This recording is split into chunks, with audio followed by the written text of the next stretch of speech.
কিন্তু আবদার রাখার লোক নেই যে বলবে আমার কাছে চলে আয়, একবেলা থাকবি, রান্না তো রোজই করিস, একদিন করবি না? মর্নিং।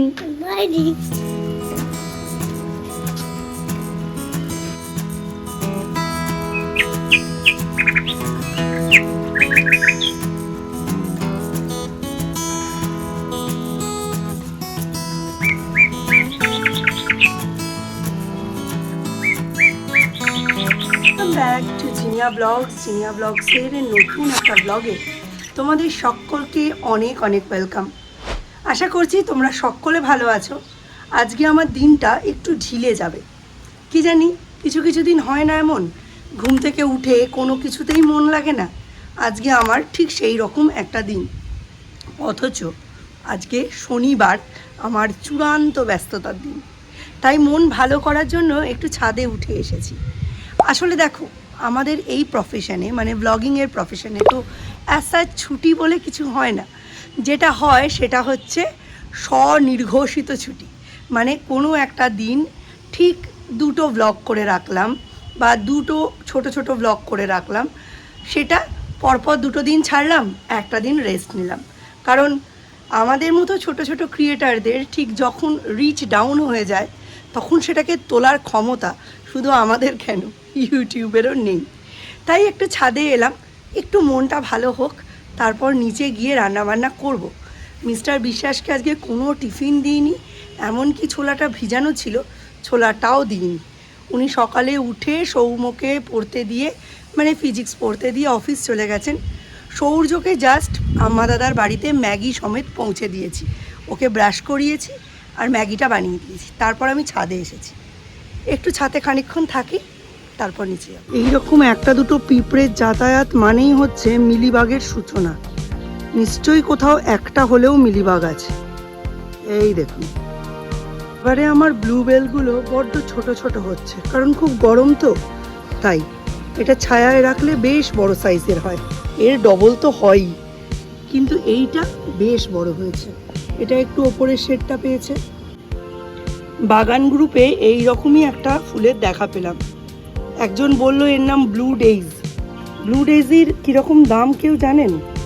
তাহলে আমাকে একটু কমেন্ট করবেন তো, আমি একটা পুঁতবো ছাদ বাগানে। গরম ছাদে টপ টপ করে ঘাম পড়ছে, কিন্তু রোদ নেই, ওই জন্যে একটু দাঁড়িয়ে আছি।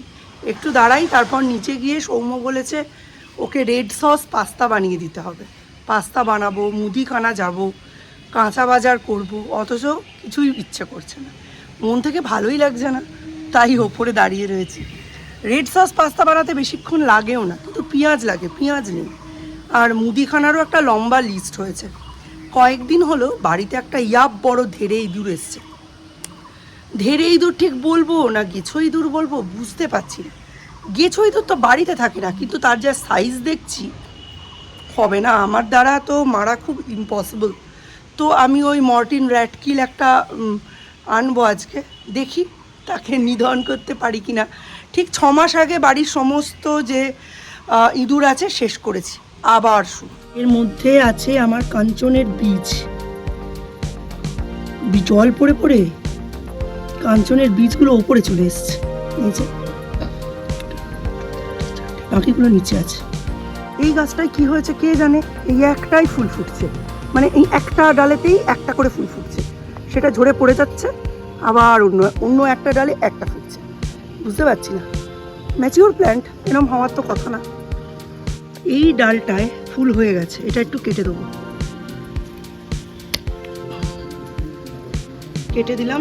এইগুলো তো ছোট ডাল, এগুলো তো হবে, যেমন এটাই ফুল হয়ে গেলে এই যে এখানে এখানে এখানে এখানে সব ফুল হয়েছে, আগে থেকে কেটে দিতে হবে।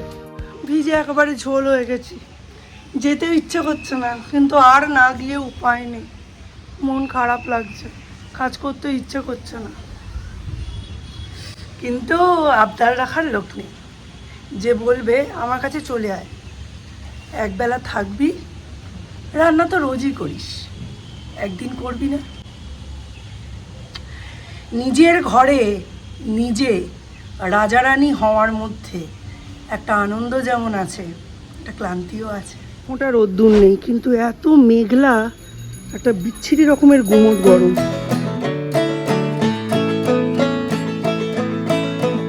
জোয়ানের কৌটোও দিয়ে দিও তো।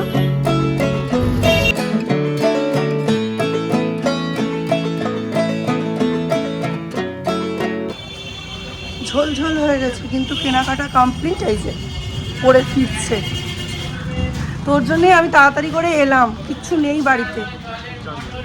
চিকেন আনবি 200 টাকার? শিবকে একটু চিকেন আনতে পাঠালাম, ও বেচারির রাত্রিরে একটু চিকেন হলেই হয়ে যায়। হ্যাঁ, শনি রবিবার এই দুটো দিন একটু বায়না করে। রবিবার তো মিস্টার বিশ্বাস থাকেন, উনি একদম চিকেন খেতে চান না, আমিও চাই না। আমার এখন ডিমও ভাল লাগে না, চিকেনও ভাল লাগে না, আমার মাছটাই ভাল লাগে, পাতলা করে মাছের ঝোল ভাত ভালো। বয়স হচ্ছে না। তবে চিকেন আমি কোনোদিনই খুব আহারে উহারে করে খাইনি, আমি চিরকালই মাছের ভক্ত। তবে এখন যেমন একটা অনীহা তৈরি হয়েছে, আগে সেটা ছিল না। আগে খেতাম, যা হতো তাই খেতাম, আমি এখনও যা হয় তাই খাই, এক্সট্রা রান্না না করতেই হলো।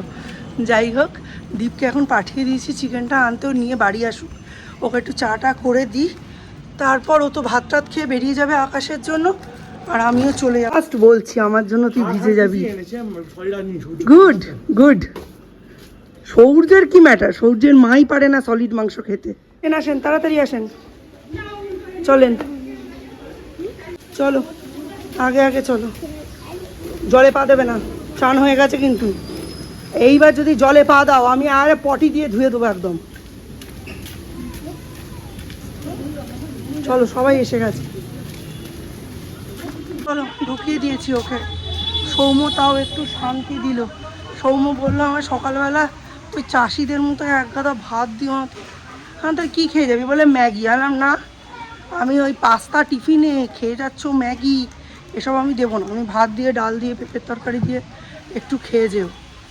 বলছেন না, আমাকে তাহলে রুটি করে দিও, রুটি আলু ভাজা খেয়ে যাও। আমি তাই খেয়ে যাও, কিন্তু আমি দুটো ফাস্ট ফুড একদিনে দেবো না। সব মুদিখানা থেকে আনলাম, এখানে একটু একটু রোদ পড়ে তাই দিলাম, একটু জলের ছিটে পড়ে গেছিলো।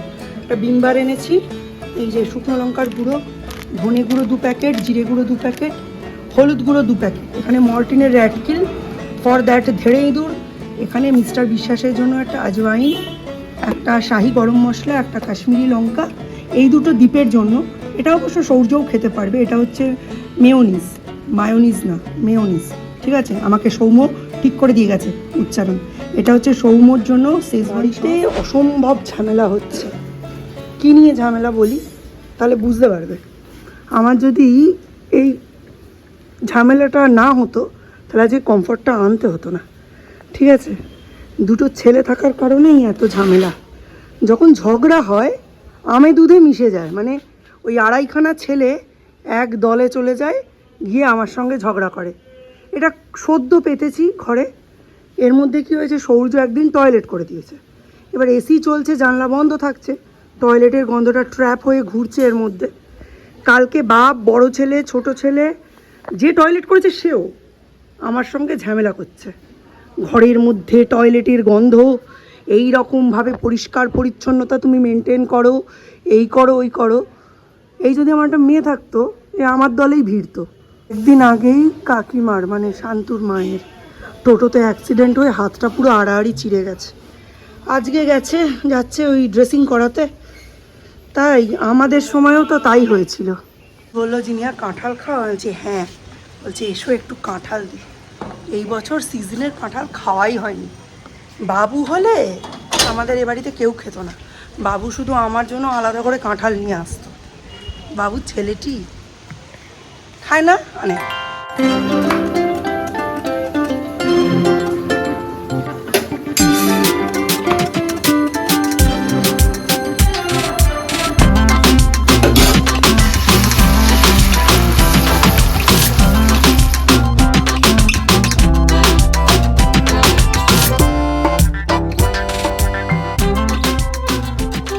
মিলে কাল রাতে জল ভরা নিয়ে আমার সঙ্গে ঝগড়া করলো।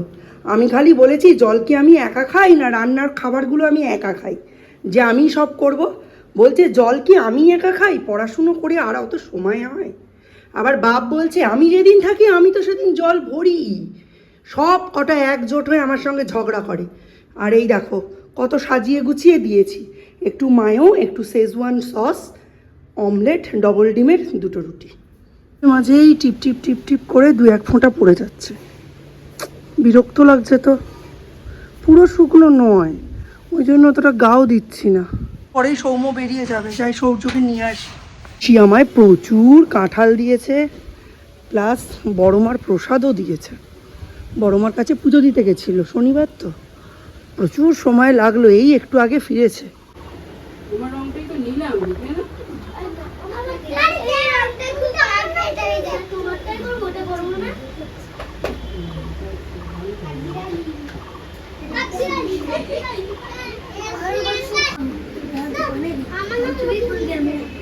কোনো হয়নি, 5-10 মিনিট দেরি আছে, ফিনিশিং হয়নি, বাজেভাবে রং করেছে, করে রেখে দিয়ে আড্ডা মারছে, বন্ধুদের সঙ্গে বোর্ড নিয়ে মারামারি করছে।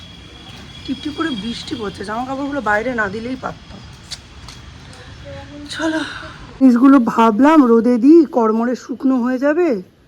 কোথায় কি পান্তা ভাতে ঘি। এই সময়টাই বৃষ্টিটা আসার হলো, কি সাংঘাতিক বৃষ্টি নেমেছে। সাবধানে যাস, আমি ভাইকে আনতেও যাব। উফ, জিভে জল।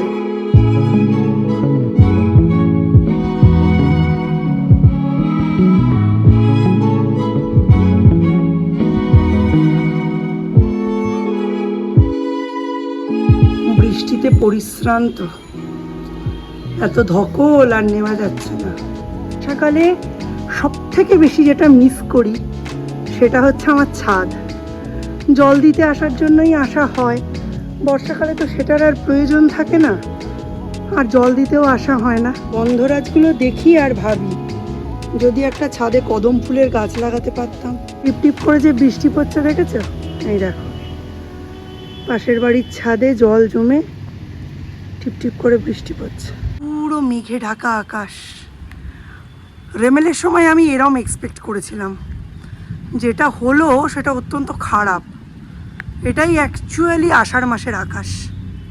বেরোতে না হলে বর্ষাকাল হচ্ছে আমার সব থেকে প্রিয় কাল, কিন্তু এই যে মিস্টার বিশ্বাস অফিস গেছেন, সৌম্য গেছে স্কুলে, সৌর্য আঁকতে যাচ্ছে, যাদের বেরোতে হচ্ছে বা যাদের দিন আনি দিন খাই কাজ, অটো চালান, টোটো চালান, সবজি বিক্রি করেন, ফুল বিক্রি করেন, মেডিকেল রিপ্রেজেন্টেটিভ, ডাক্তার, যাদের বাইরে বেরোনো কাজ, যারা আমার মতো মানে স্বঘোষিত বেকার নয়। আমাদের হাউসওয়াইফদের যতই কাজ থাক আমরা কিন্তু বেকার, কারণ আমরা বাড়িতে থাকি। তাদের জন্য বর্ষাকালটা একদম ভালো না। সৌম্য কতটা প্যান্ট ভাঁজ করে হাঁটুর কাছে তুলে নিয়ে তারপর গেল, ছেলেটাকে দেখে কষ্টও লাগছিল। আর বাবাটা খালি পিছনে লাগে। কালকে পরীক্ষা হয়েছে, পরীক্ষায় দেখা গেল 2000 জন পরীক্ষা দিয়েছিল ওয়েস্ট বেঙ্গল থেকে, ওর র্যাঙ্ক আপাতত 900 সামথিং, মানে 1000 জনের মধ্যে মোটামুটি আছে। তাতে কি, বাবার মন ভিজলে তো। বর্ষাটা চলে গেলে এই মধু মঞ্জুরিটার টপটা চেঞ্জ করতে হবে, টপটা ছোট হয়ে গেছে।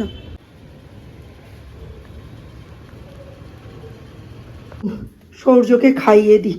মিস্টার বিশ্বাস, সৌম্য, ওদের ফুড হ্যাবিটটা এখন মোটামুটি একরকম হয়েছে, ওদের একটু ভাজা হলেই হয়েছে।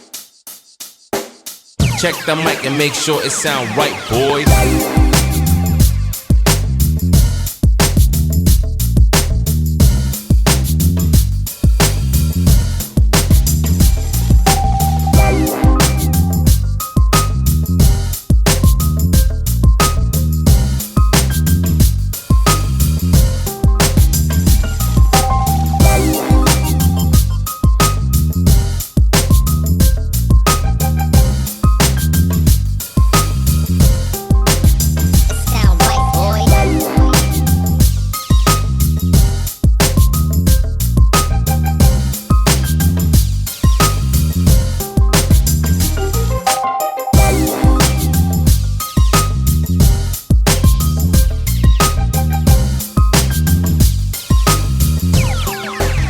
It sound right, boys.